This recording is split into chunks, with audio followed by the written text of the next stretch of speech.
অসংখ্য ধন্যবাদ। আজকে আমরা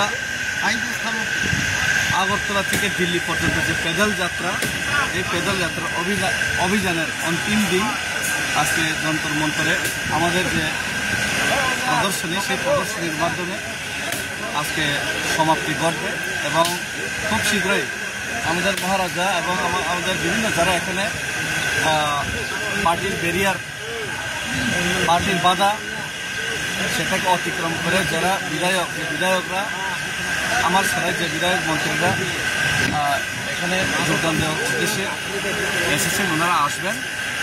এবং আজকে খুবই দুঃখের সহিত বলতে হচ্ছে, এটা যে মুভমেন্ট সেটা কোনো পার্টির মুভমেন্ট নয়, সেটা ত্রিপ্রাসার মুভমেন্ট। কিন্তু আজকে আমরা দেখতে পেলাম আমাদের আজকে এখানে এলইডি স্ক্রিন ব্যবহার করতে দেয়নি।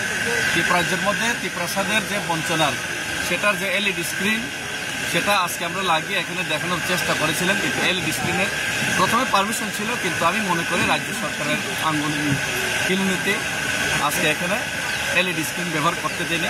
শুধু তাই নয়, আমাদের পেদল যাত্রা শেষ দিনে আমরা পেদল পায়ে হেঁটে এখানে যন্তর মন্তরে আসার জন্য সেটাও বাধা দেওয়া হয় প্রশাসনিকভাবে। ওনারা পায়ে হেঁটে আসার অনুমতি দিল না এবং এরপরে ওনারা বাস ব্যবস্থা করবেন বলেছেন দিল্লি পুলিশ থেকে। সেই বাসটা ব্যবস্থা করার কথা ছিল, কিন্তু হঠাৎ করে ওনারা বাসও দিতে পারবেন না, পায়েও হেঁটে যেতে পারবেন না। এইভাবে আমাদেরকে আজকে এখানে আমাদের সাথে আমাদের যে ডেমোক্রেটিক গণতান্ত্রিক আন্দোলন সেটার মধ্যেও বাধা দেওয়ার চেষ্টা হলো এবং সেটা আমি মনে করি 110% সেটা রাজ্য সরকারে যারা বসে আছে, যেই নেতারা ত্রিপ্রাসা বিরোধী, সেই ত্রিপ্রাসা বিরোধী মনোভাব নিয়ে যারা বসেছেন সেই নেতাদের আঙ্গুল নিতেই আজকে ত্রিপ্রাসাদের গণতান্ত্রিক মুভমেন্টে পর্যন্ত আজকে বাধা দেওয়া হলো। সেটা আমি ধিক্কার জানাই, সেটা আমি দুঃখ প্রকাশ করি এবং রাজ্য সরকারের এহেন এই যে নেতাগণের এহেন যে ওনাদের যে কাণ্ডকীর্তি সেটা ত্রিপুরা রাজ্যবাসী এবং ত্রিপুরা কোনো সময় মেনে নিবে না।